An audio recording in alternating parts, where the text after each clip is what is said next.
Thanks, Paul. So welcome, everyone.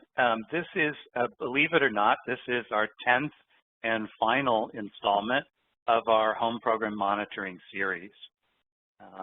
So just as sort of a quick reminder of how this is working, Chris Richmond and I will be the trainers for today, and we also are lucky to have Monty Frank along with us, and he's helping out with monitoring questions and trying to respond to questions as they come in. So this is the overview of the series itself. And so we started with 4 introductory, this understanding monitoring was sort of an introduction overall to the monitoring process. But then we had 3 sessions, program oversight, the CHODO session, and the oversight of partners and written agreements, which are really program-wide sessions. And I would encourage folks, if you've not participated in each one of those, that those are posted, and that would be, part of kind of having a full understanding of what the monitoring requirements are that might apply to a rental project. On the 29th of April, we did our first installment on rental. So that session, which was looking at Exhibit 7-29, was covering the funding decisions, the underwriting, all the way through for rental projects through project completion. And so we won't be talking about today that aspect of rental projects.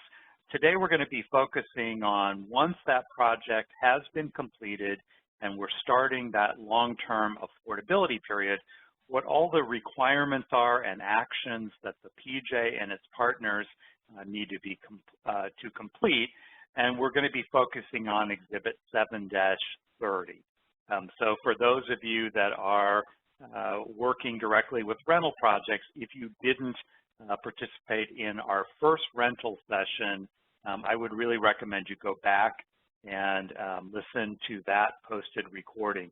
It takes a couple of weeks usually for the postings to go up on the HUD Exchange. I checked today, it looked like 7 of those are already posted, and so we have 3 more to go before all 10 of those are available for you. So I would encourage you to make use of those resources for this overall series. For today, we're going to be focusing, as I mentioned, on the period once those projects have been completed, construction's done, the project is placed in service, and then we're looking at that project and the requirements throughout that period of affordability.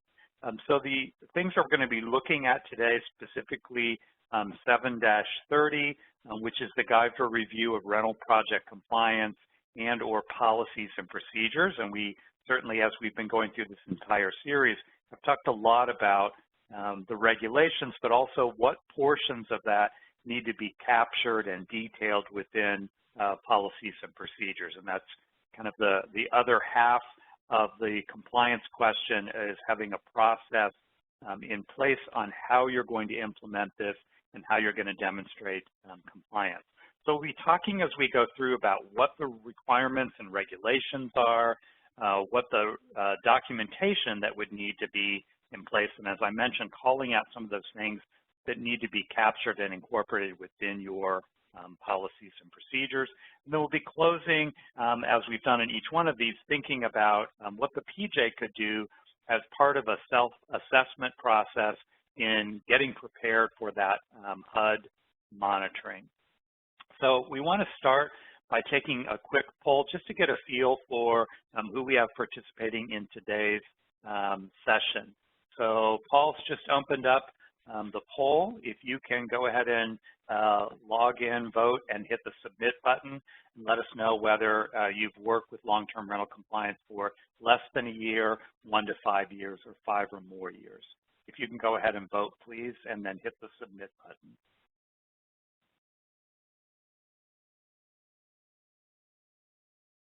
The poll is closing.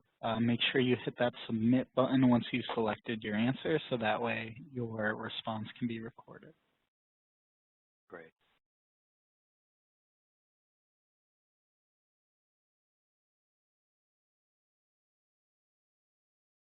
And the results are in.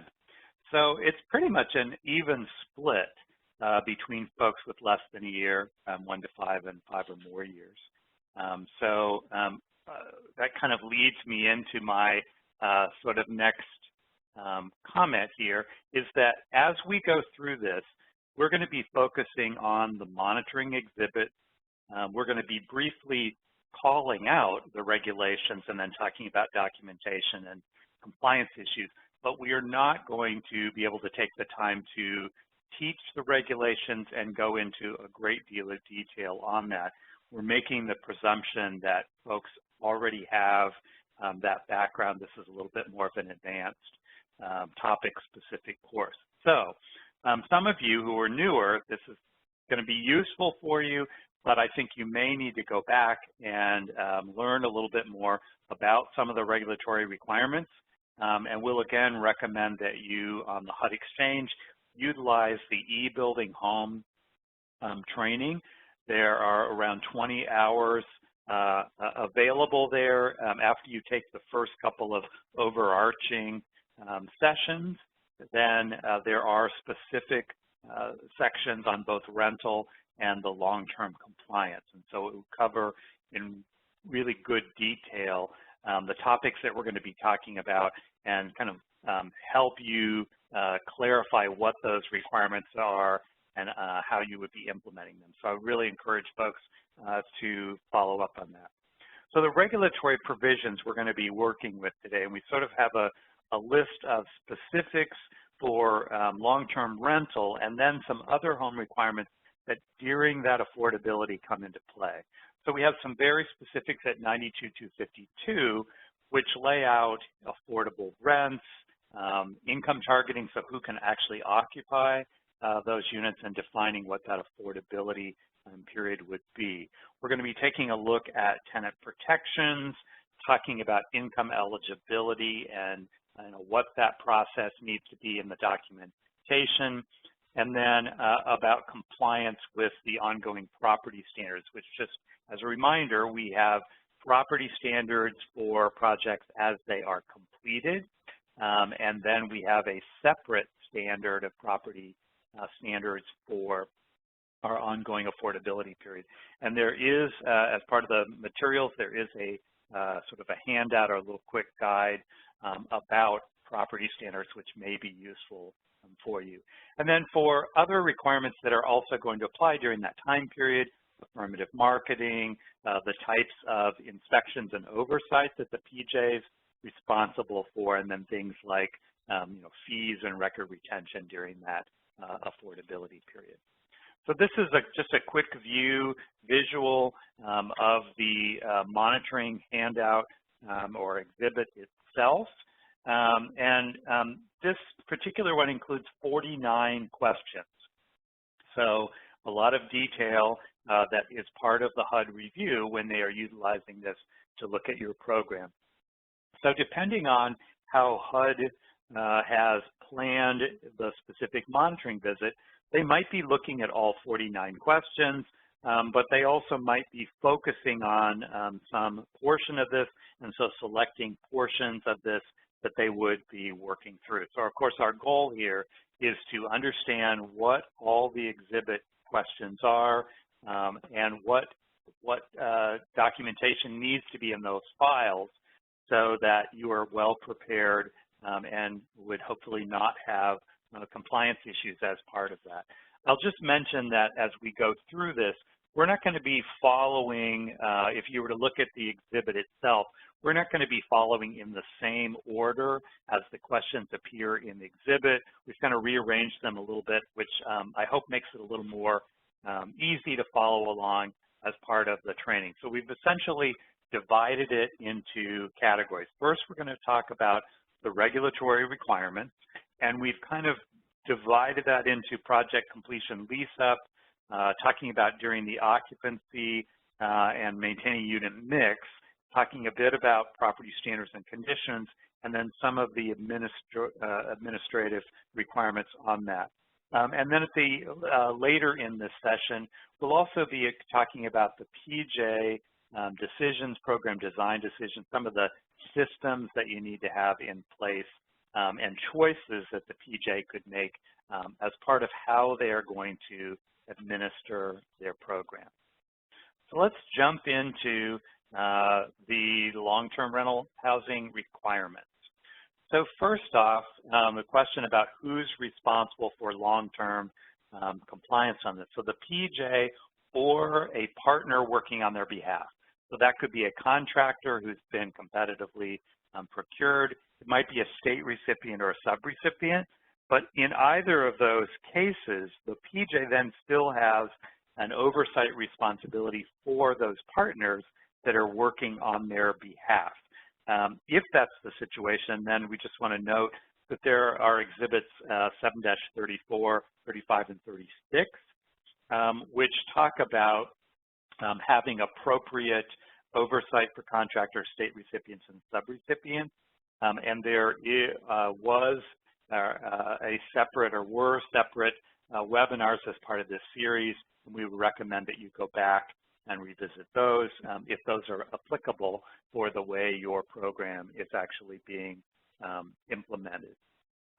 Keep in mind that if you are working with partners, that you need to have a written agreement in place with that partner which describes the scope of their responsibilities.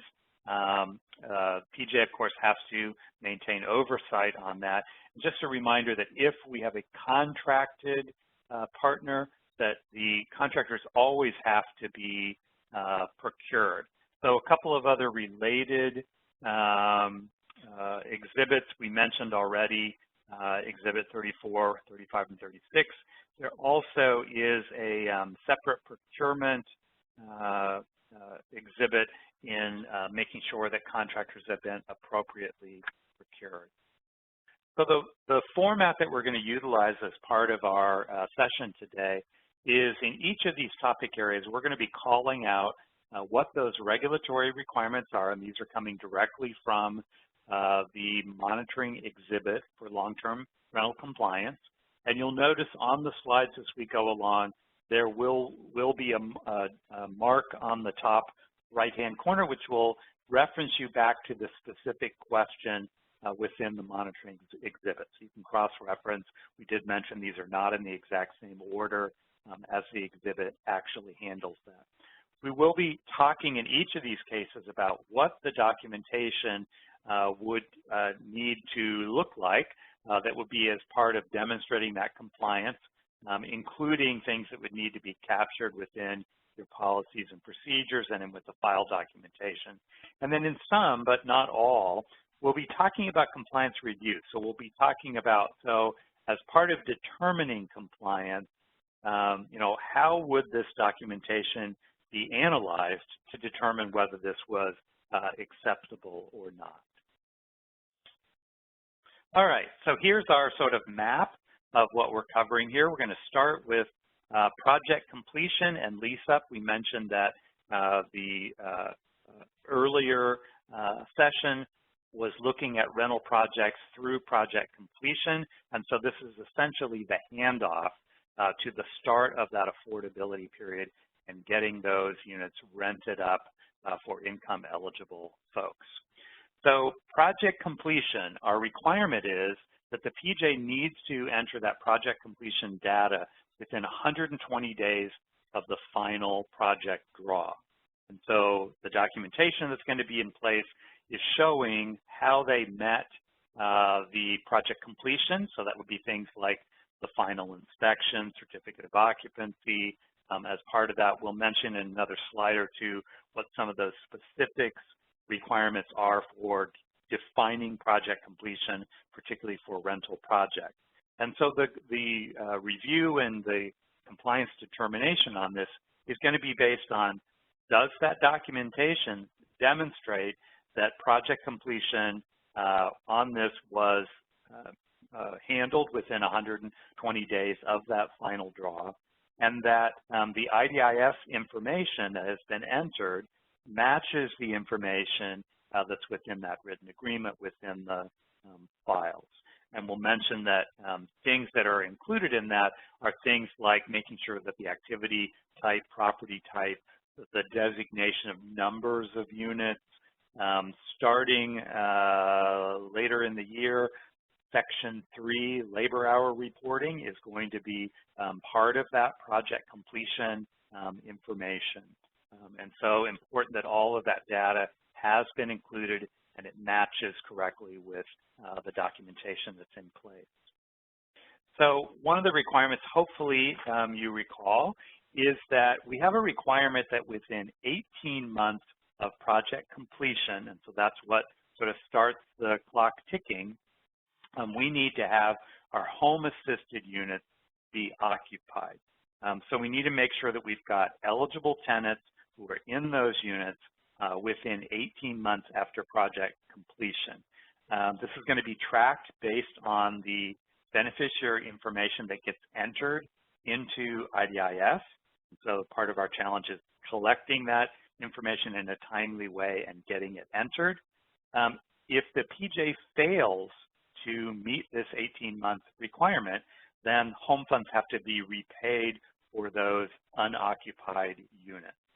So documentation here, of course, we have a set number, a specific number of home-assisted units. So for each of those units, we would need to see that we have documentation that each of those units are occupied. So that would include things like the beneficiary information, household size, the race and demographic information, all having been inputted into IDIS.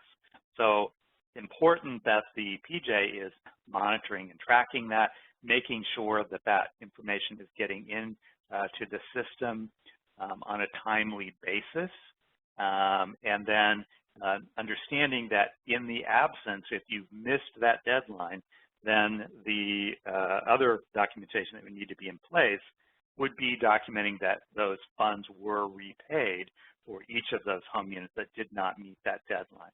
Obviously, our goal is to make sure we can demonstrate full occupancy within that deadline and avoid having to do repayment. So we mentioned affirmative marketing is part of our requirement. And so depending on our project, all projects will fall under the PJ's affirmative marketing plan. In cases where we have a project with 5 or more home units, there's going to be a property-specific affirmative marketing plan. And so the documentation that needs to be in place is evidence that the PJ or its partners or the developer owner, in this case, have implemented that affirmative marketing plan. And so we would have evidence of whatever was within your affirmative marketing plan and the steps that were going to be taken, things like placing ads, flyers, the community outreach that was being done. You would be collecting evidence of that, those activities that have been done, that will be captured within your documentation. So that compliance review is looking to see that does that documentation line up with what the PJ's policies were on that, that were conveyed in the written agreement. All right, so let's talk about tenant selection policies and criteria that are part of this. So the requirement is that the project owner must have written tenant selection policies and criteria, and they have to meet the home standards, which we're going to be going through in a subsequent slide as part of this. So as part of that, the policies need to address who can rent the unit, so calling out, the income restrictions, targeting that may be done, non-discriminatory process that will be part of that. And then we have VAWA protections as part of that also. So VAWA requires that the owner is going to provide tenants with a notice of occupancy rights under VAWA, and that would be issued at the time that the tenant is either notified that they have been accepted to move into a unit or rejected as tenant. And it simply outlines that covered victims covered under VAWA of abuse can't be discriminated against, and it also describes the protections and limits that are going to be in place, including confidentiality. So that would be included up front as part policies and procedures. So within that, our tenant selection specific requirements, and those are found at 92-253D, lays out the income restrictions, so occupancy restrictions on who can occupy units. If the PJ has adopted preferences within their con plan and written agreement, those would be reflected as part of the requirements. Making sure that we are not barring folks that have a certificate or voucher from being able to occupy units. And then language about how that waiting list and selection of tenants is going to be handled. There is a requirement that owners follow a timely process of provididing written notice to rejected applicants. And then we mentioned before the VAWA protections that are found at 92-357 or 359, I'm sorry. If you're unfamiliar with those, I would recommend that you take a look at those specific requirements. So the documentation that needs to be in place, the project files would show that there was a tenant selection policy that included all of the required elements, and then the file documentation in place would show how that was being followed as they were determining who that next tenant would be, who was accepted, who was rejected. That would all be documented within those files.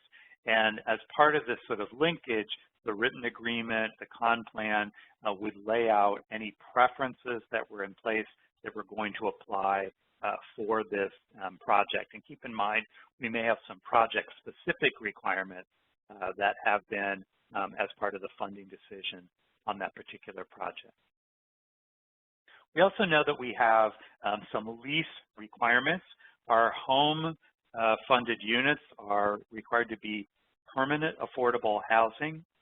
And so as part of that, we need to make sure that there is, generally we're going to see that there's going to be a lease of at least a 1-year period executed between the owner and the tenant. It could be shorter than that if it's documented as being mutually agreeable with both parties.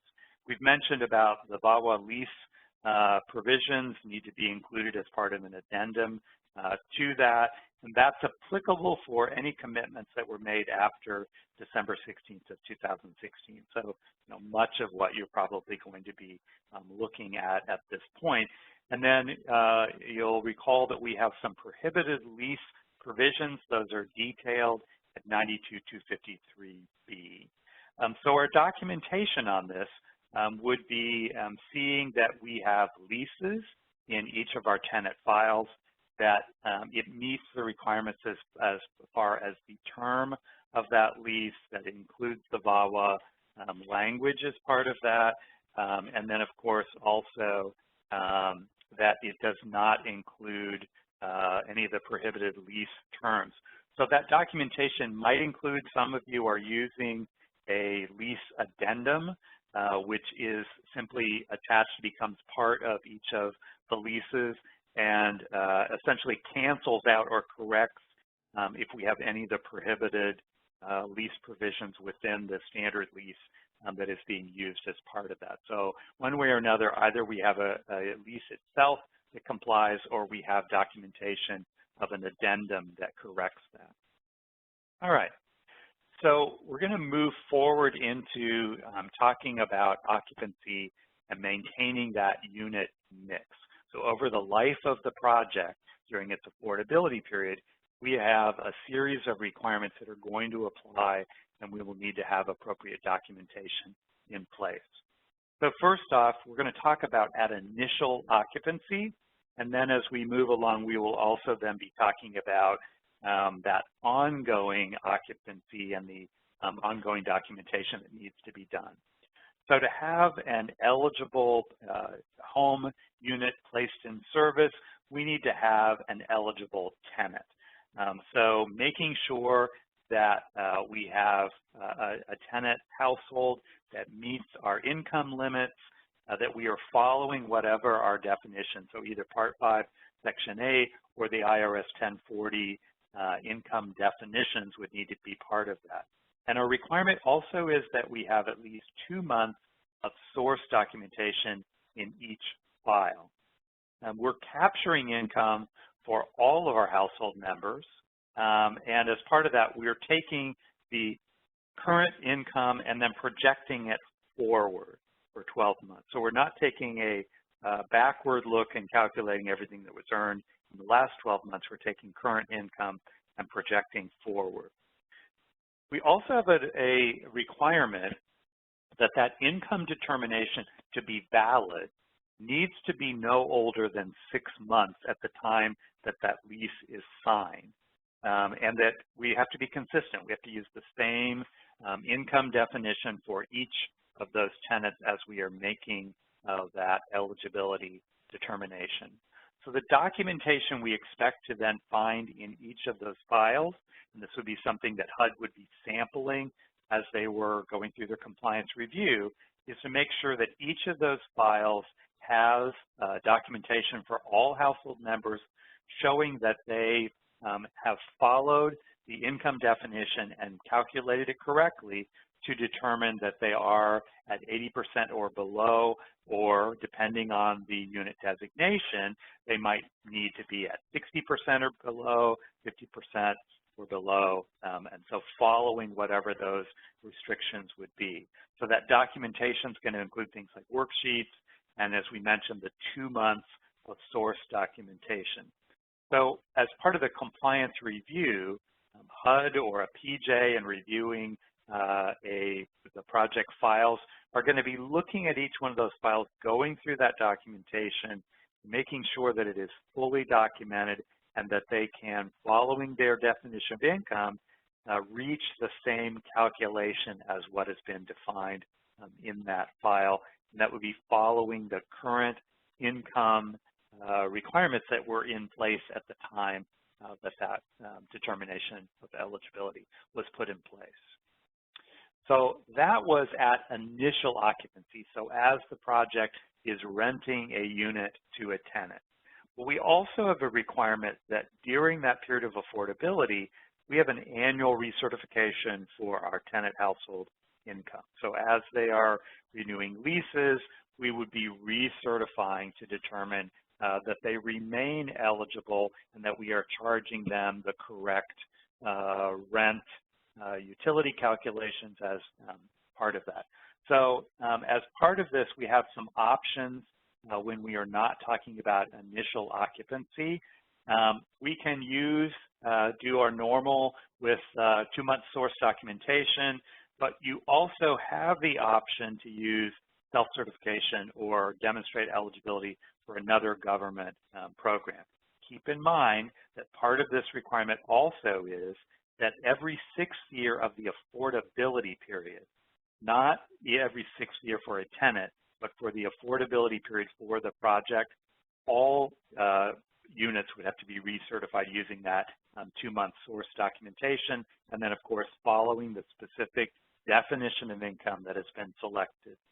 So when we're looking at the file and determining compliance, and this is what HUD will be doing as part of this, the files are going to need to demonstrate that that annual income recertification was done for all years after initial occupancy, that they're following the correct limits, calculating based on the correct definition, and then keeping in mind that when it is the 6th year of that affordability period, the standard is more restrictive, and so it would need to be the 2 months of source documentation as a minimum standard on that.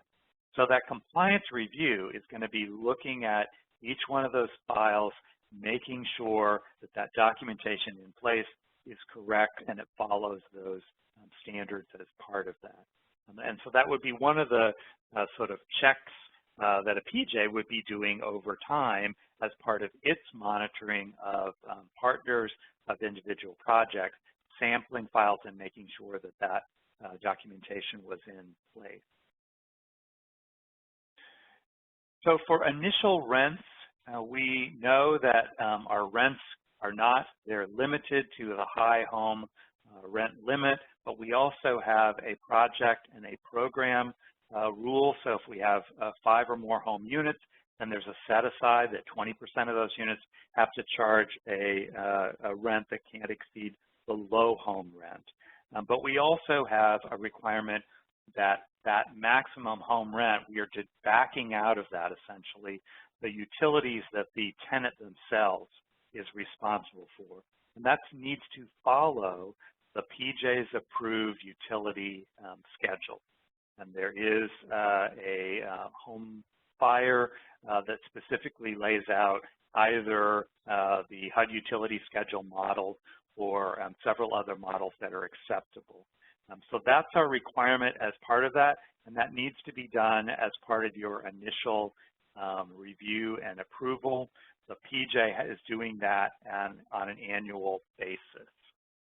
So within our file, we need to show that the PJ has actually reviewed and approved that rent schedule for initial rent limits for folks moving in, that they have approved tenant leases, or as I mentioned, might be implementing a addendum that would be used to make sure that our leases were going to be compliant.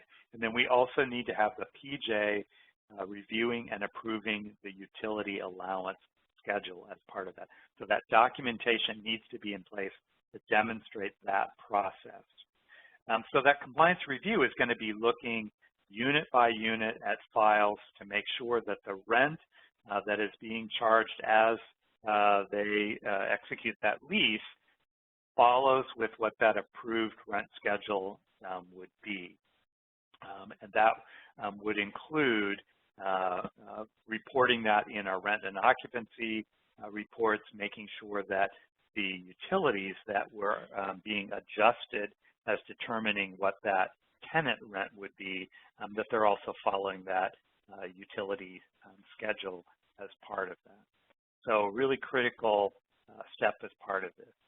Over time, throughout that, the occupancy of that unit, the PJ will then have to make sure that they're using those annually updated rent levels and utility allowances. So the PJ is reviewing, approving those, and that the owner is putting that in place. Owners also required as part of this process to provide at a minimum an annual rent and occupancy report. I think a lot of PJs are requiring something more often than that. I think most folks are probably doing at least every 6 months requiring that. And then as the PJ is receiving those rent schedules and approving those, the documentation, you need to have that in place. I would also want to have documentation of the review of those rent and occupancy reports. So we're trying to make sure that the owner is charging the correct rents, that they are deducting appropriate utility allowances to determine what that actual tenant rent is going to be for each of those units. So within the documentation, those rent and utility allowance schedules, we would be comparing that to tenant leases to make sure that what's being reported in the rent and occupancy report actually is lining up with what we're seeing within those files, and that they are following the annually approved rent schedules and utility allowances that the PJ has put in place. So again, that compliance review is going to be on a file-by-file basis, making a determination of whether the appropriate rent has been included in that lease. So did they follow the current rent schedule? Are they making the appropriate deductions to calculate out what utilities the tenant is responsible for, and then determining what the actual tenant rent would be that is reflected within that lease? The HUD would be sampling that. The PJ, in doing a review for its own program, would be doing that same sort of sampling to make sure that that was being done correctly. Let's talk a little bit about maintaining that unit mix within the property. So we mentioned this requirement that for under our project rule, that if we have 5 or more home units, that then we have 20% designated for very low-income households or at or below 50% of area median income. And so for all of our home units, we know that we have a maximum income of 80% or below. And then over time, as incomes change, owners are required to make adjustments in tenant rents. Now, we are not, as part of this training, able to go into the details of those adjustments. And again, I would refer you, there's a lot of detail, and this is covered really well within the e-building home training, and I would suggest that if you're not familiar with that, you look to that. Based on whether your project has been designated as fixed or floating units, the adjustments are going to be a bit different. And so the PJ needs to be ensuring that they are following these appropriate requirements. Just a note, you'll see here, we have within the home rules a recognition that some of our projects are going to overlap or have units that have both home funds and low-income housing tax credit funds, and there are some specific rules about when home defers to the low-income housing tax credit rules. And so in those cases where we have a combination, how over-income tenants and households are treated is going to be different because of those specific requirements. So in looking at our unit mix requirements, we would be looking at tenant leases and also looking at the rent roll, the reporting of rent and occupancy that's being provided. We talked about at least annually that is being provided. And those are going to, as part of that compliance review, look to see that when we had units that were vacated, whether the property manager made the choice to do the correct designation for who then was going to occupy that unit and how that unit would be designated. We'd also be looking to see that when we have an out of compliance, we have a household that's gone over income, either over income for a low home unit or over income overall for, so they've exceeded 80% area median income. We need to see that the appropriate actions were taken to bring that unit back into compliance at their earliest opportunity. So be looking to make sure that based on their compliance, that they were taking appropriate actions, and that would be reflected as those leases are renewed. We would be comparing that to what we're seeing in that annual rent and occupancy report that the owner is going to be filing with the PJ on at least an annual basis. So let's move into talking about property standards and conditions as part of this. So our ongoing property standards, I mentioned, are different than our property standards at completion for that property. So throughout that affordability period, the PJ is responsible to ensure that that property continues to meet those ongoing property standards, and that applies throughout that period of affordability. So we might have a 20-year affordability period. You might have adopted a longer home affordability period. So that documentation, that ongoing responsibility will be in place. Now, keep in mind, we typically have an overlay of some state and local requirements that may apply and might be more stringent, or we're following the PJ's property standards that they've put in place. That would be based on the UPCS inspectable items, which we are awaiting to have issued by the home program. Also keep in mind, as part of your standards, you may have laid out health and safety standards that have to be addressed immediately. And then, of course, properties that were constructed prior to 1978 are falling under the lead-safe housing rule. And so depending on whether they include lead-based paint, we also may have ongoing lead-based paint maintenance rules that are going to apply. You could find those at 24 CFR 35-935 would be the reference for that. So the owner has to maintain those units, and they're going to be certifying to the PJ on an annual basis that those units continue to meet that. And then, of course, the PJ, as part of their oversight, is going to be verifying when they're doing their on-site reviews that what has been reported actually lines up, that these units continue to meet those standards. You'll note here on the file we have the link for the property standards tool that we mentioned earlier that may be helpful for you. So our requirements as part of this, the PJ needs to be inspecting properties to make sure that they continue to meet that.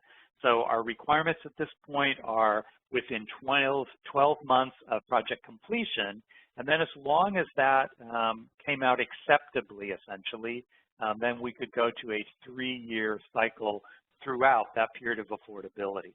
And knowing that you will be following your monitoring policies and procedures, which will probably hopefully have a protocol of when there are issues that are found during those inspections, we may have a protocol of more frequent monitoring visits until we are sure that those issues have been resolved. Part of those policies and procedures would include language about the sample size. So if we've got 1 to 4 units, 100% of those units need to be monitored or inspected. But then for larger projects, then a standard for that. So also included in that would be a reinspection within 12 months to verify any deficiencies that needed to be corrected. If we have health and safety deficiencies, we need to have, the PJ needs to ensure that those have been corrected immediately.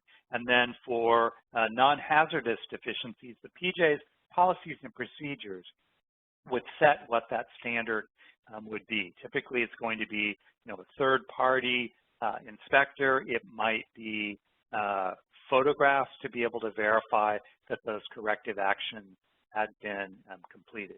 So our documentation for those ongoing property standards, it's going to be copies of our inspection reports and then all the follow-up documentation of when deficiencies were found, verifying that that corrective action had been done and whatever the required evidence of that, whether that was a reinspection and sign-off, whether it was a photo documentation of that, that would all need to be captured within that file. And of course, we're getting our annual certification from the owners, which our on-site sampling is trying to verify that that was an accurate reflection of the condition of those units.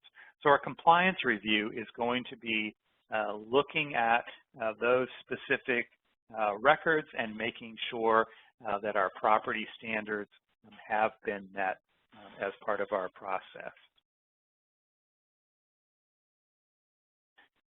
Chris, do we have questions that we ought to be addressing at this point? We have lots of questions that have been coming in. Lots of questions about leases that we've been trying to answer. I know Monty has been answering a ton of questions about income and what to do with income. I was just in the middle of typing an answer. People were asking, well, do we have to increase somebody's rent if they go over 80%? And the answer to that is yes, it does. It does have to be increased to 30% of their adjusted income. We also had some questions about the 6th year of looking at source documentation. They were a little confused about that, and so we tried to clarify that every 6th year is the year of affordability. It's not the year of tenancy. So every 6-year of affordability period, everybody has to have source documentation reviewed, even if they had their house, even if their eligibility is determined by a government assistance program. Everybody has to have source documentation. Monty, what other questions have come in?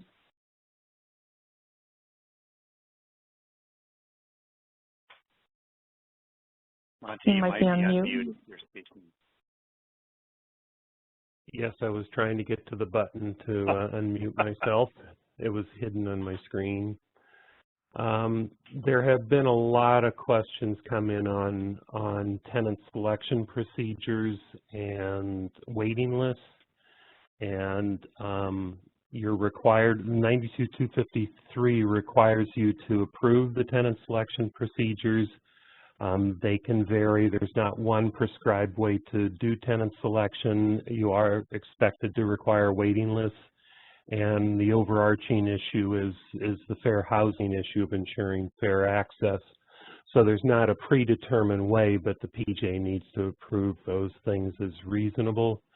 In terms of household members, there's lots of questions about household members, and a lot of this inevitably goes into a great amount of detail, and a lot of PJs defer to guidance that comes out in the 4350.3 Handbook and the general procedures for Section 8 and housing choice vouchers, which has a lot more guidance on making judgment calls on some of the issues as to who's a household member and when you include a certain person's income. So I just urge you to go to that handbook for the guidance on those kinds of issues. I see there's a lot of issues coming in on leases as well as the issue of files and records to be maintained. I hope we're responding to them as fast as we can. Yeah, and then Les, since we have a couple minutes, maybe you can just expand upon, people are asking about the every 3 years for the inspections because they are used to the older rule, and maybe just talk about what some PJs are doing to get everything in alignment together with the time period. Well, so the 2013 update essentially to the home final rule changed what the schedule was essentially. It had been based on size of project and number of home units on the frequency. And so you got a little bit of relief with the 2013 rule to allow you to then go to a 3-year frequency after that initial monitoring had been done, and as long as it came out, it was found to be acceptable, so without issues. So one of the options for the PJ was to adopt that schedule for its earlier projects within your portfolio. But that would be something that is going to be laid out by the PJ within its monitoring plan. I mean, a PJ could certainly, if you have the capacity to be able to do that, stick with a more aggressive plan. With the rule change, it did change from this, tiered approach based on the number of home units to this every 3-year process, which helps a little bit on capacity on that. I would just mention that, as part of your monitoring policies and procedures, the recommendation is that you lay out some protocols. So if you have projects that you have findings as part of that or concerns, that you have some protocol of, maybe you will keep that project on a more frequent time schedule until, a number of cycles have been completed and found to be free of ongoing compliance issues. But that would be laid out within your monitoring plan and those policies and procedures of, what steps you're going to take and what protocol you're going to follow as part of that. Yeah, unless there have been a couple of questions specifically about the sampling of units and inspections and things of that nature, and it's up to the PJ to establish that as part of their monitoring plan. Again, the purpose of the plan is to ensure equal treatment across properties, to disclose, to be transparent, and to ensure the properties are treated equally. So you need to develop, if you're going to use a sampling methodology to deal with larger projects, you should have that as part of your monitoring plan. Great.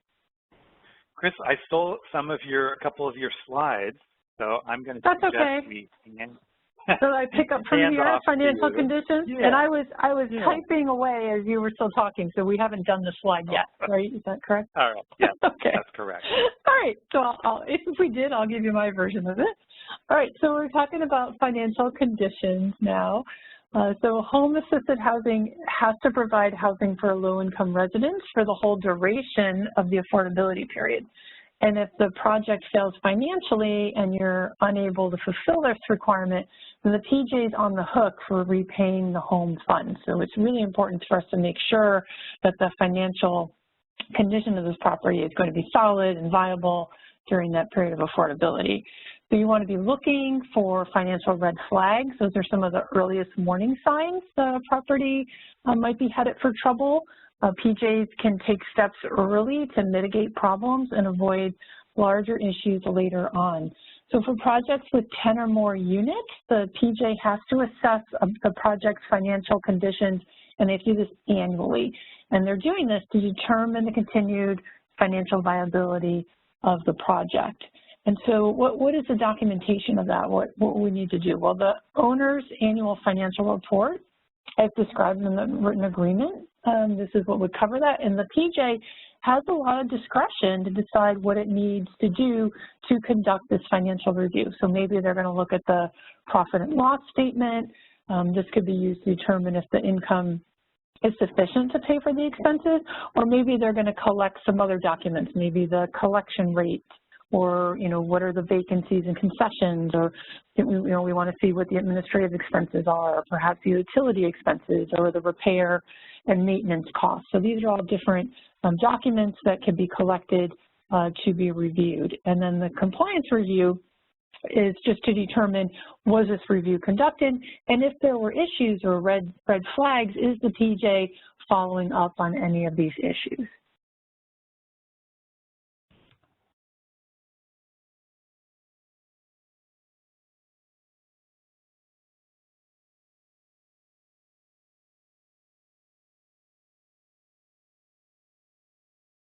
Let's dig into administration of long-term compliance. So if the PJ wants to use a contractor to administer its rental compliance functions, the contractor has to be procured with the PJ, and they have to follow the federal procurement requirements. And these are found at 2 CFR 200. We've mentioned this a couple times when we've been in the other activity sections. Whenever the PJ is administering is using a contractor, they have to follow these requirements. So you want to be looking starting around 200.317, 318, 319, we're talking about competition, 320 is different methods to be followed.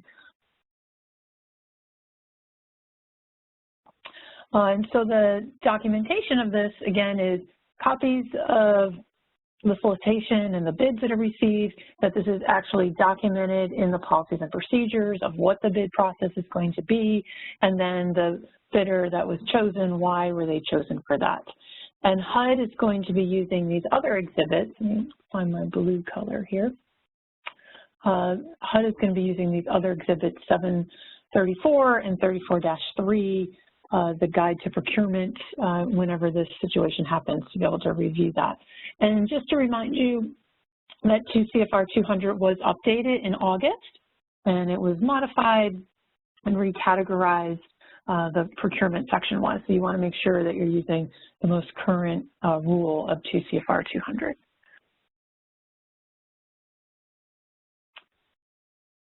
All right, so for fees, so PJs don't have to rely solely on their administrative funds to pay for the cost of ongoing monitoring. So PJs can charge annual compliance monitoring fees if it was in the original project underwriting and if that amount is based on the average actual cost of monitoring the project. And owners can also charge for certain fees as long as they are reasonable and customary meaning every property in that area also charges for that particular fee. That's what we mean by customary. So an example might be an application fee, maybe parking. There's a fee for parking in that entire neighborhood. It would not be allowed if only that home project is charging for those fees. So we need to make sure that it's customary for that area and it's also a reasonable cost. And then this last one here, I'm going to underline this optional and tenants have to opt in. So fees for services, we always want to be careful with fees for services with the home program. It is allowed if these fees are optional and the tenant can opt in. So tenancy, living in that unit, cannot be based upon paying fees for service. So it has to be voluntary. An example of this might be transportation or meals. So as long as these services are optional, then those types of fees for services would also be allowed. And then the documentation, if these are allowed, again, it would be in the underwriting to make and documentation to ensure that the fees were reviewed to be customary and that they were eligible. All right, records retention. This is also not a new slide. You've seen this in all the other ones. In the home program, we have to retain our records. They have to retain for certain time periods. So for our rental project records, it's 5 years after project completion, and project completion is that what's been set up in IDIS, it's the final draw. So we want to make sure we have those for 5 years after project completion. And then tenant income verifications and project rent and inspection records, we want to make sure we have these for the most recent 5 years of that period. And then we want to continue keeping 5 years of records until 5 years after the period of affordability. And then for our written agreements, again, this is 5 years after it terminates, but if you recall, written agreements have to be in place for the entire period of affordability. So in reality, it's really 5 years after the end of the affordability period for you to retain your written agreements. And then we just need to make sure that these records are being retained for that amount of time. So let's do a knowledge check. This is going to come up as a poll. So during the affordability period, can a tenant's rent exceed the home rent limit? And if so, when is this allowed? So go ahead and choose the answer that you think is correct, and we will go through these different answers. So after you pick the answer that you think is correct, please push the submit button.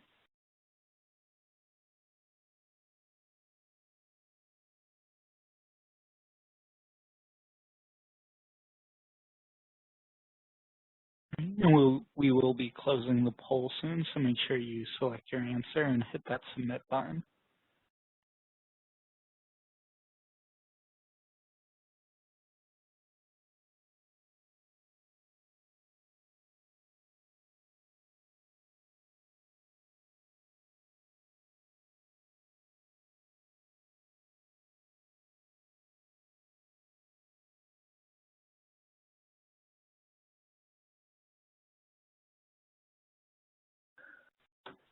All right, the majority of you got the correct answer, so I'm going to circle this. The correct answer is C. Yes, the rent must be adjusted when and if the tenant's income increases over 80% of area median income. And where do we remember we talked about this? So if we go back to slide 35, I'm going to try to do that, try to get us back to slide 35. Oh, I guess I'm the presenter now. Thank you, Paul. If I could change these slide numbers, get us back to 35.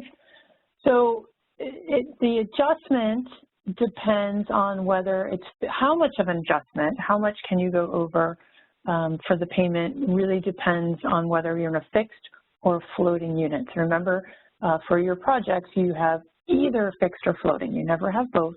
So if you are in a fixed unit, our fixed units, those home units are always the home units. Like if you have unit number 1, 2, and 3, unit 1, 2, and 3 are your home units for the entire period of affordability. So in your fixed units, your tenant would pay the lesser of the 30% of adjusted income or the amount payable under state or local laws, and there's no cap. So they could be paying more than market rent. And the reason we want them to have no cap, they can pay more than market rent, is because we want to give them an incentive to move out. Somebody had asked in the questions, well, can we give somebody a notice that they need to vacate if they're over income? And the answer to that is no, no, no, never. We never displace anybody, but we might want to make it uncomfortable for them to live there. And if they're paying higher than market rent for their fixed home unit, and there's a unit across the hall that's market rent that has a lot of other nice amenities, they would be incentivized to move. And then if we look at our floating units, if you have projects with floating units, then the tenant pays the lesser of their 30% of their adjusted income or the amount payable under state and local laws, and this is capped at market rent. So it's never going to go over market rent, because remember, we can float our home units around our project. So maybe the first year our home units are 1, 2, and 3, and maybe in year 3 our units are numbers 1, 2, and 5. So we always have the same number of home units, but in floating, our actual addresses of the units within that property will float around. Okay, so let's go back to 47. Okay, so good job, everybody. Correct answer is C, and I just put, C slide 35 if you need to go back for more information about that. All right, so we have finished reviewing all the elements that the PJs are required to monitor in their rental housing portfolio. These are the minimum requirements that HUD requires PJs to follow. So let's shift our attention now, and let's look at some steps that PJs can take to enhance their long-term rental monitoring. And these steps that we're going to go through or suggest in the next couple of slides, these are optional, they're not required, but since you're all here for the training, it appears that you're all looking to find ways to improve the monitoring performance of your community. So earlier we talked about long-term monitoring being addressed in the policies and procedures, and it should be related to the risk assessments and the monitoring and the inspections. And we talked a lot about risk assessment and monitoring plans in our very first session that we were all together, the Understanding Monitoring. So if you missed that, you can go back and listen to that. It is recorded. It's available now, so you can go do that. We talked about on-site monitoring. We talked about desk monitoring and the owner's annual reports. These were the rent and occupancy reports, the certificate of suitability for occupancy. That's something the owner has to sign every year. We also talked about the financial reports. So those are all things that are required, but let's talk about how we can enhance our monitoring. So why would a PJ want to try to do more? Well, you really want to be able to identify any properties that might be in trouble, and we want to intervene before any of your properties fail. Because remember, if your project fails during the affordability period, you, the PJ, are going to have to repay the home funds. And nobody wants to stand in front of their mayor or their town council and tell them that we're going to have to repay home money. So nobody wants to do that. So we want to try to make sure that we identify any problems as soon as possible. And we want to make sure that our monitoring is not only sufficient, but are there things that we can do more to try to prevent a failed property? So when should we try to take some additional steps, and what can we do? Well, you want to be strategic. Many PJs are going to struggle with staffing to keep up with the regular monitoring, so taking on additional steps may not seem feasible. If there's a concern at a property, we want to make sure we're following up and following up as soon as possible.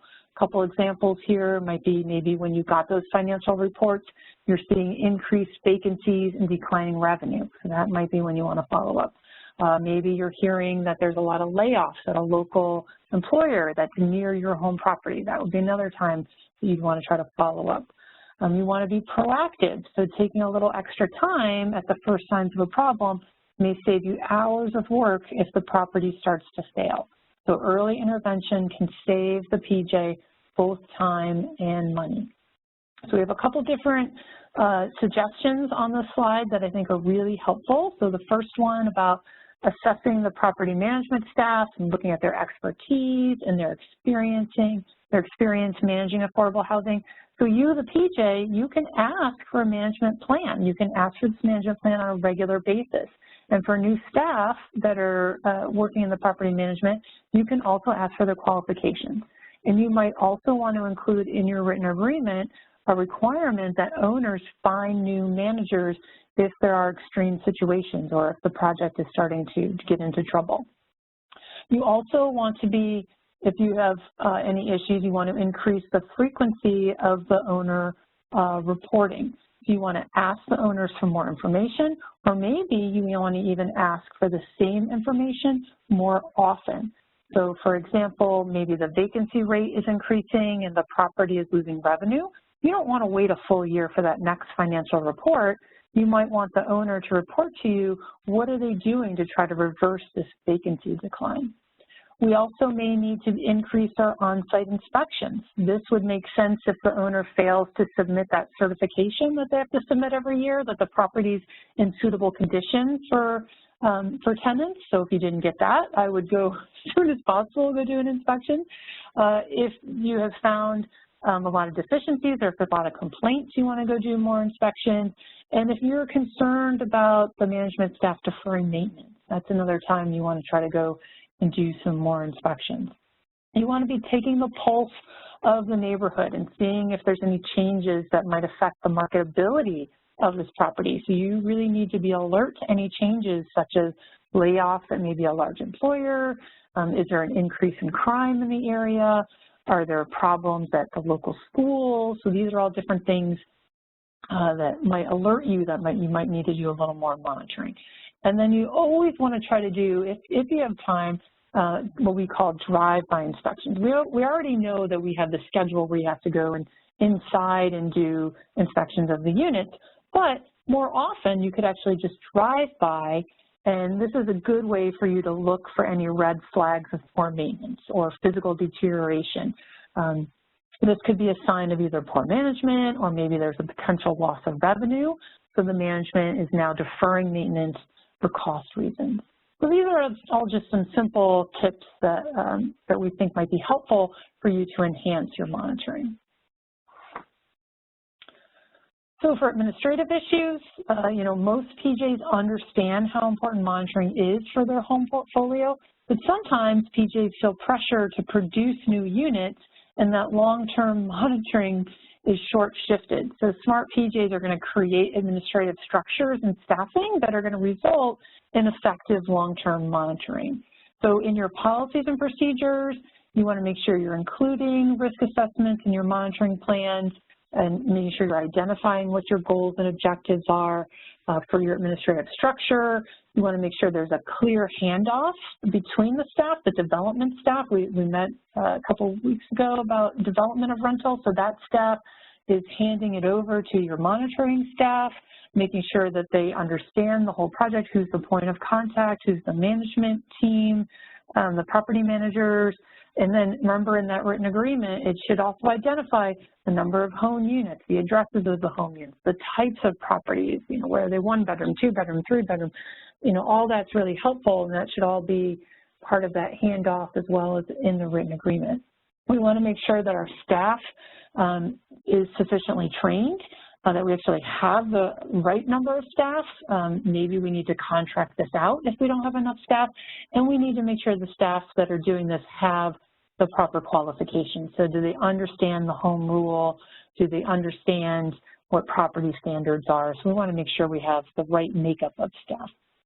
And then we always want to ensure that we have good communication between the PJ and the owner, because we want, if we see any issues, we want to be able to address those with the owner and make sure that we have proper communication that's going on as well. So let's talk about how to get ready for HUD monitoring. This is very similar to what we've been going over in the other sessions if you've joined us before. So this is another screenshot of the CPD Monitoring Handbook Exhibit 7-30, which is used for long-term rental project compliance. So HUD may be monitoring several aspects of a PJ's home program, depending on the HUD's risk analysis and monitoring plan. But again, this webinar, we really tried to focus on rental long-term compliance. So there's another copy of what that looks like. And so the first step is to assemble all the documents required for review. So HUD uses Exhibit 7-24. This is one of the exhibits that they pull out, and it gives them a long laundry list of documents or things they should ask for before they come to monitor. And most of those we've put onto the slide already. We've talked extensively about the policies and procedures. We've talked a lot about written agreements and the eligibility documentation, owner reports. So owner reports are going to be really helpful. Income limits and rents, we want to have documentation that when the rents were raised, that, if the home rents went up, that there's documentation that the PJ sent notification to the owners to say, hey, the rents have gone up, you have our approval to increase those rents. So there should be some documentation about that. Any past monitoring results, because we want to make sure that we are not continuing to make the same mistakes. So if there was anything identified in our monitoring from past times with HUD, that we've corrected those and we're making steps to improve those.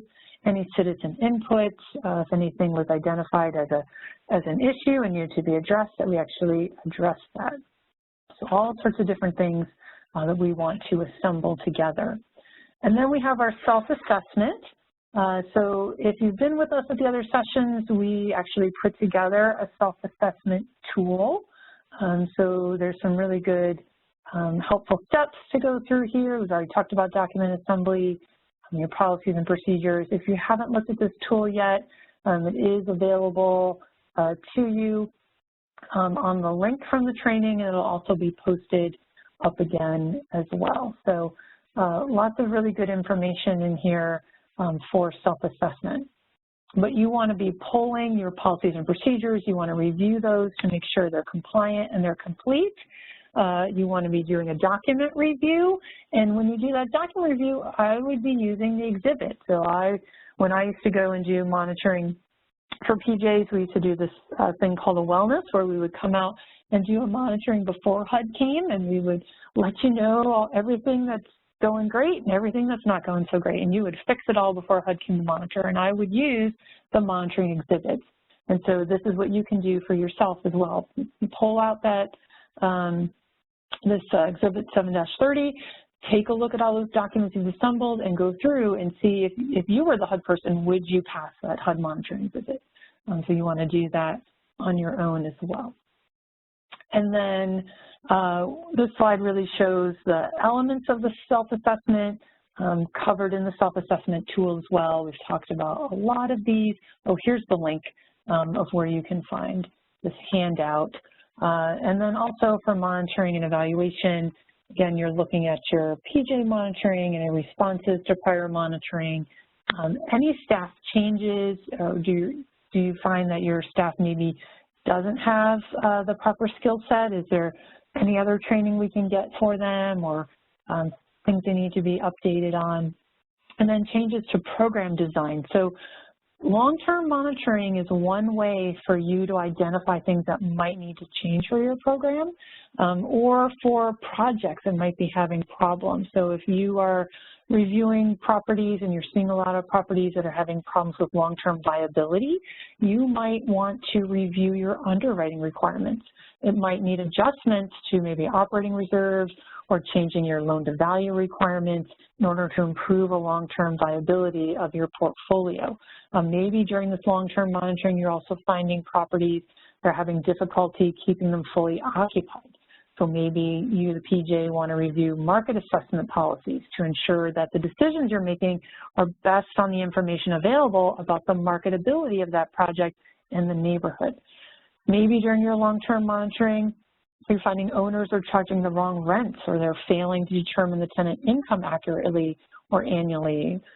So you want to be able to review your program design to see if these rental management teams have the right experience, or do you need to try to provide some training to them. So as you do long-term monitoring and you find issues, these are ways that you can bring this back to your own management team and say, hey, I think we need to make some changes to our rental development program because we're starting to see some issues on the back end.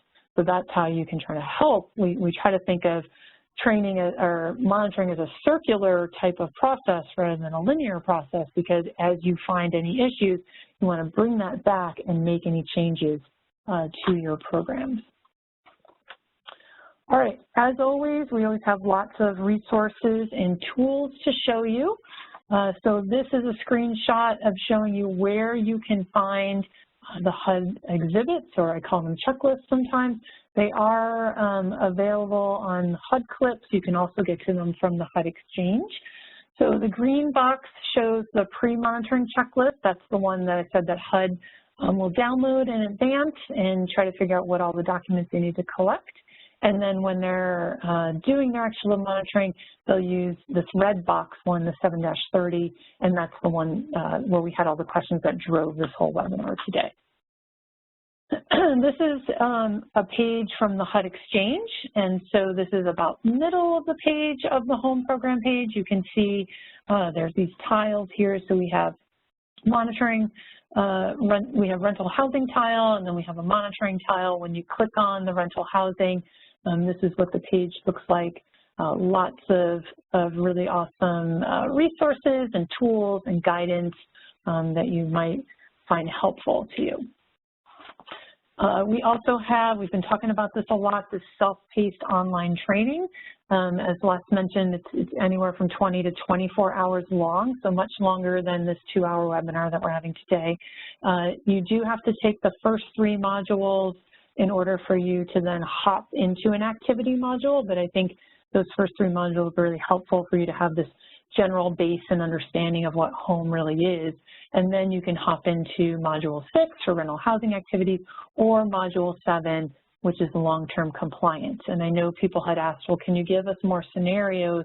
What do we do if someone's over income? How do we know what's the next unit to rent to somebody? There's a lot of really good examples in module 7 for long-term compliance. So you might want to check that out for further information. We also have some additional resources here. These first 2, these were done a while ago, so I want to point you out that they were done pre-home rule change. They're great guidebooks because they have a lot of really good information in them, but there were some rule changes that were made in 2013 that are not reflected in these guidebooks. So if you have them, they're really good for trying to figure out what to do when somebody's over income. That stuff has not changed, but you see that it still has 3 definitions of income, and you know that home only has 2 definitions of income now. So there are some new rule changes. So you can use these documents, but just be careful and know that not reflective of some of the major changes from the home rule in 2013. And then the 2 different assessment tools that we've been showing you today, the self-assessment tool and the property standards tool, there's the links for that. We also, if you ever need any help with your home program, whether it be monitoring, or maybe you're setting up a new program, or maybe you need help with your policies and procedures, maybe you need some help with some written agreements, there are technical assistance funds available through HUD, so you can request TA on the HUD Exchange, so you can go to that link, and you can put in information and what you need assistance with, and that'll go through a review process to determine, you know, if HUD feels like that's something that should be funded to provide assistance to you, but it is available. So we just want to alert people to that because it's not really readily utilized. Les and Monty, other questions that have come in?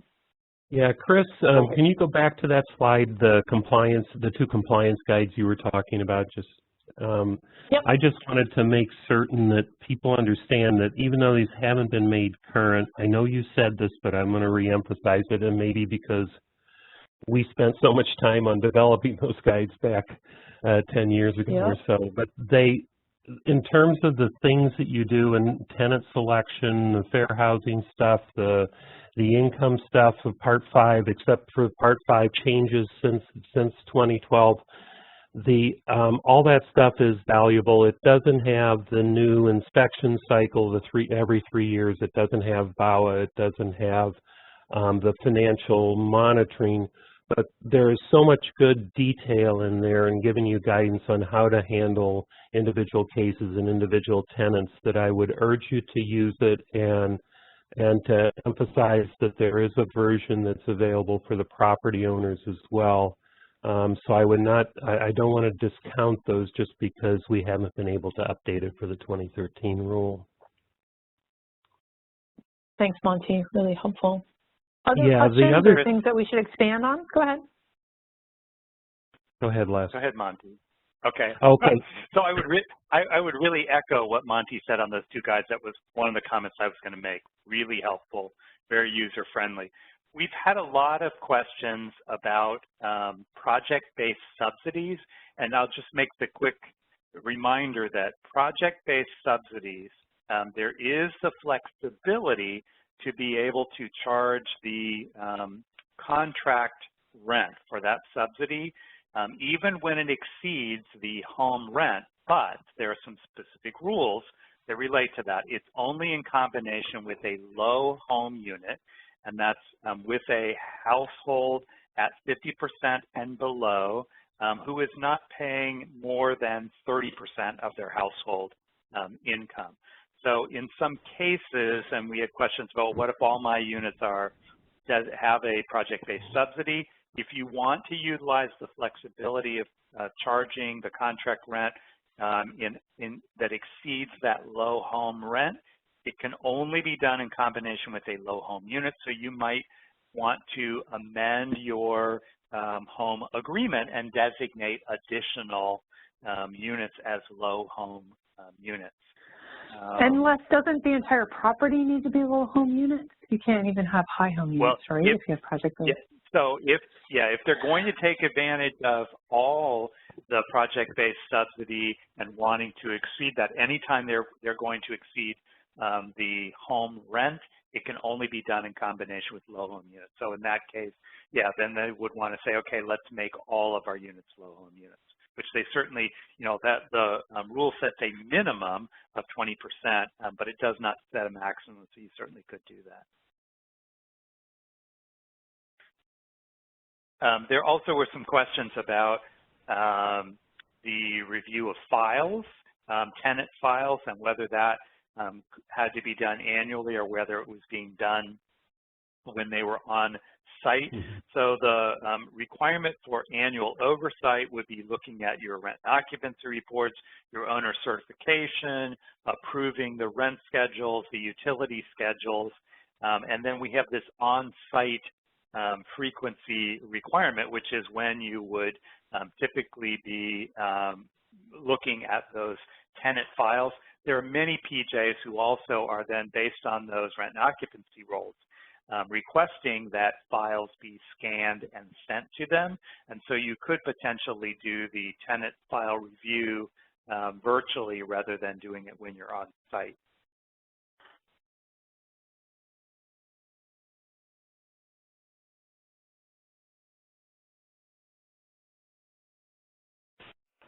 Les, I think it was a good point to stress that that the monitoring is really supposed to be annual, and we shouldn't just focus on the on-site stuff, but the remote monitoring as well.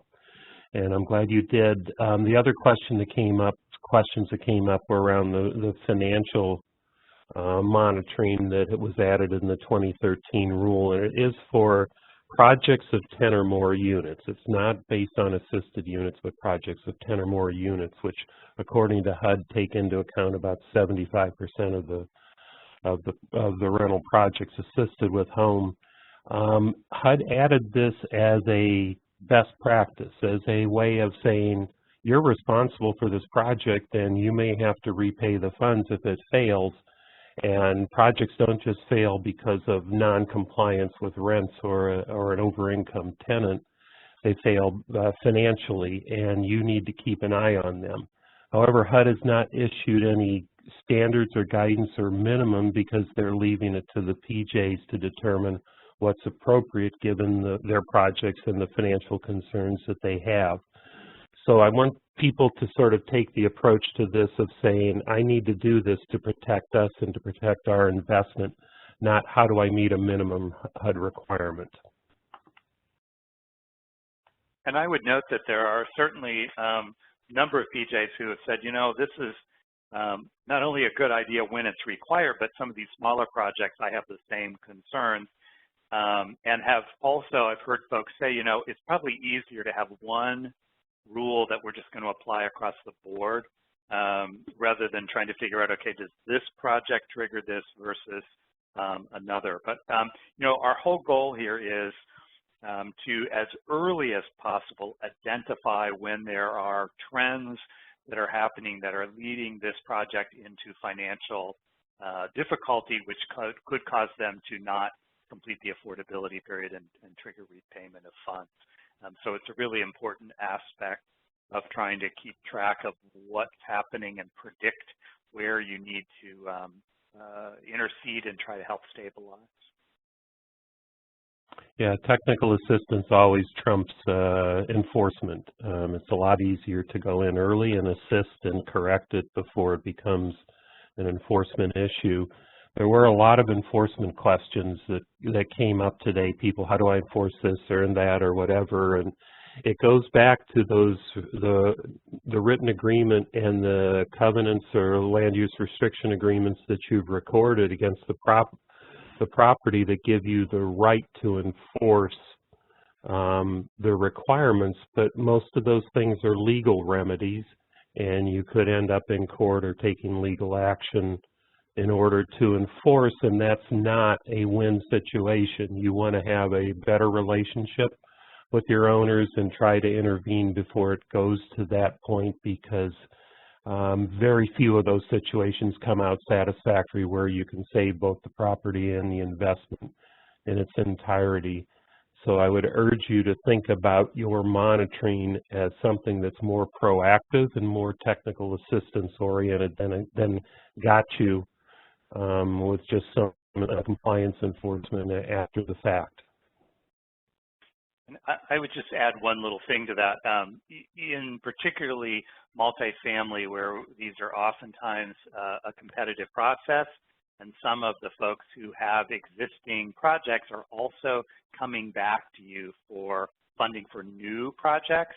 So being able to tie the resolution of existing monitoring issues to that developer, owner, Chodo being able to receive funding for a new project can be really helpful in that enforcement and motivation to really be responsive to resolving those issues.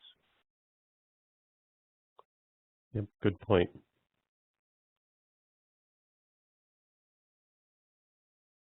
Chris, I think that's all that from my end that probably makes sense to try to cover here. There's just one that I saw that came in about written agreements prior to 2013 in the new home rule. A lot of the requirements that were added in 2013 were added to commitments made after the effective date.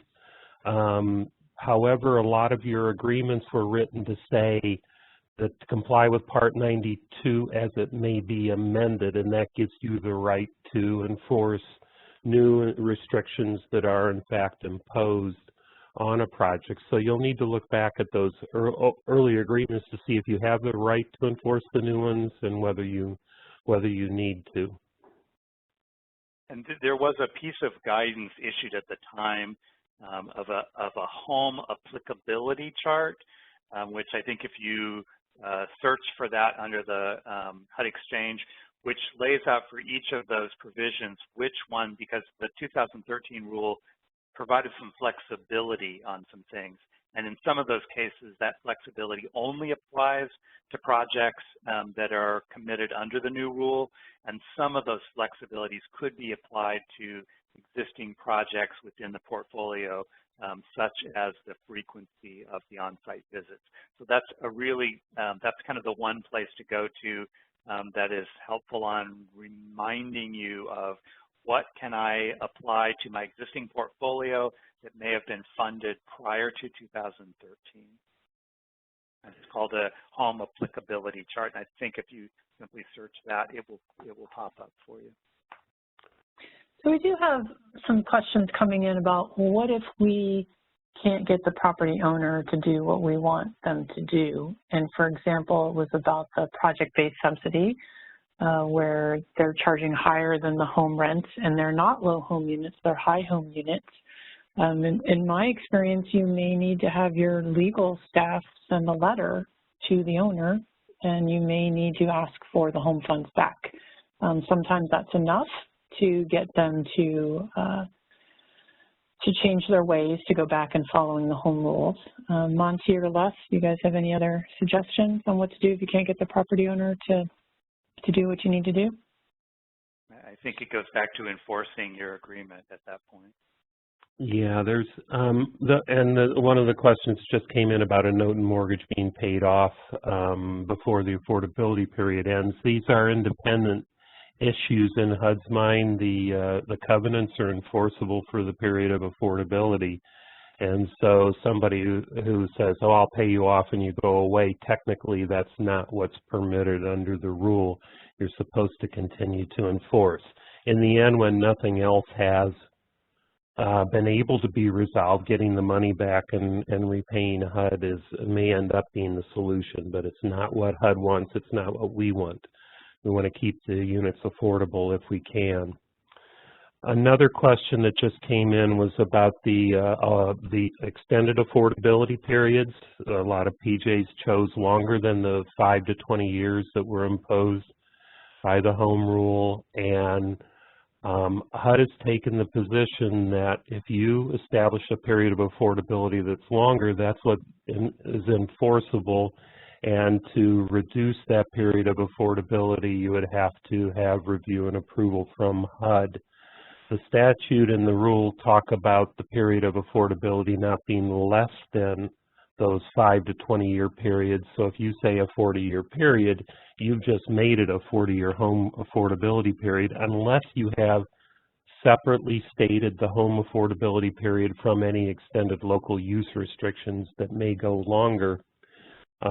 So if you are in the position of having established an affordability period that exceeds the HUD minimums, you should get in touch with your CPD representative and begin the process of figuring out what they will need to see to be able to ensure that if you reduce a period, it still meets all home rules and requirements. I would also mention, we just got a question in which I thought was good to mention, question about, if we have both state and a local PJ that have home funds in the project, are they both required to do separate compliance reviews, or can they partner? So the requirement that you as a PJ, you're responsible for your funds to have a compliance process and complete that. Now, that can be done in conjunction with another home funding entity, so it could be done jointly, but you need to have someone that is acting on behalf of you, the PJ, and that might be this other partner who's going to be doing that. So, and we certainly see where we have some state and local PJs that work together as part of compliance. Sometimes that is also just something more informal about, I'm going to share as I notice things on a project that I know that you also have funds in, that we let each other know about, hey, you may want to take a look at this. Here's something that we've just learned about the project that we both have funding in. But each PJ does individually have a oversight responsibility that they need to be able to document to meet the compliance requirements.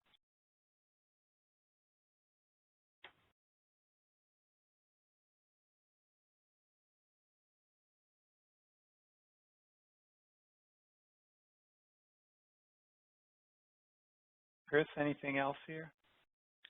It looks like Chris's audio disconnected for a minute, and it should be coming back soon, but well, we wait. Can you hear me? I will mention, yeah, there you are. Okay, yeah, I'm still here. Go ahead. Okay. I was just going to mention there were some utility allowance questions, and again, we're going to refer you to the Home Fire, Volume 13, Number 2, available on the home landing page, and it gives you the options that you have.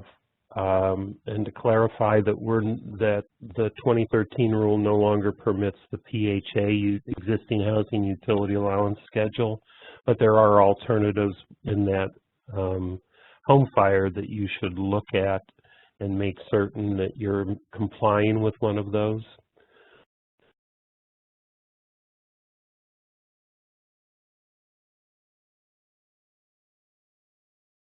Yeah. And Les, somebody was asking about the low-income housing tax credit guidebooks. Do you remember, do we have a current one?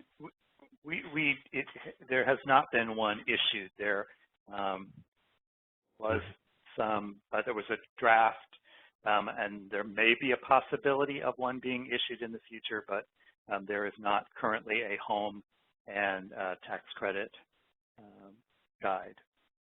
Okay, because I did see a lot of questions of people asking about tax credits. We know that people are struggling with that. This is our last training, but we are providing some recommendations based upon what we've heard from all of you over the last couple weeks of what you think you need. And I think that's one thing that we're going to try to bring to HUD, that people are really looking for some more guidance on projects that include tax credits as well.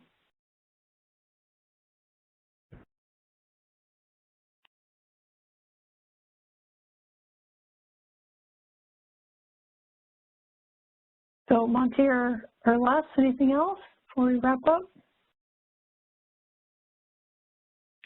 No, I think we can probably close for today, but I really encourage folks to use all of these sessions are being posted, and really the goal of this is to have you be well prepared, have been able to evaluate and address potential compliance issues, and knowing these monitoring exhibits, making sure that your systems, your policies and procedures have you adequately covered and prepared is really going to be the key to success. So using the self-assessment tool and kind of working through that process should help you to be better prepared for a future monitoring visit.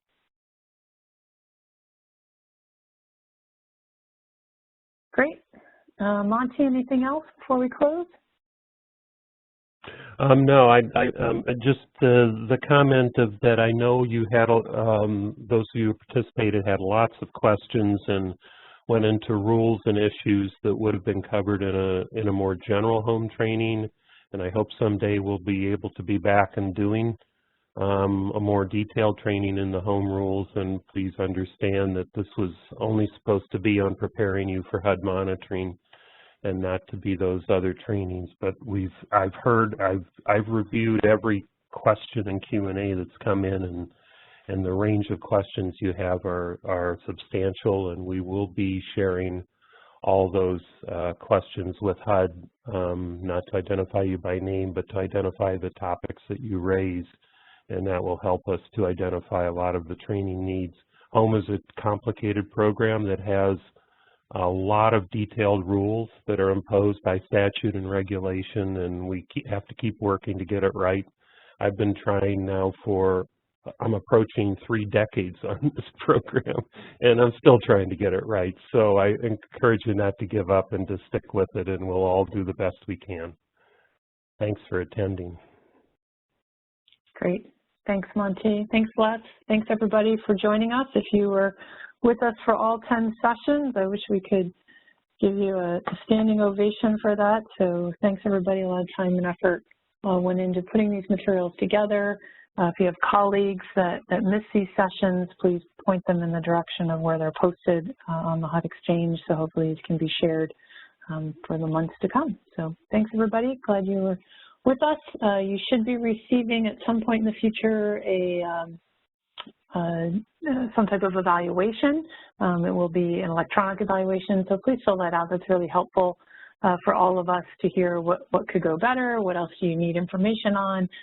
So please take a couple minutes to fill that out when that comes. And thanks, everybody, again, and hopefully it would be great if we could see everybody in person. I know it's maybe sometime next year we'll be able to do that. But thanks again, and please reach out if you need assistance. Thanks, everybody. Bye. Thanks. Bye-bye.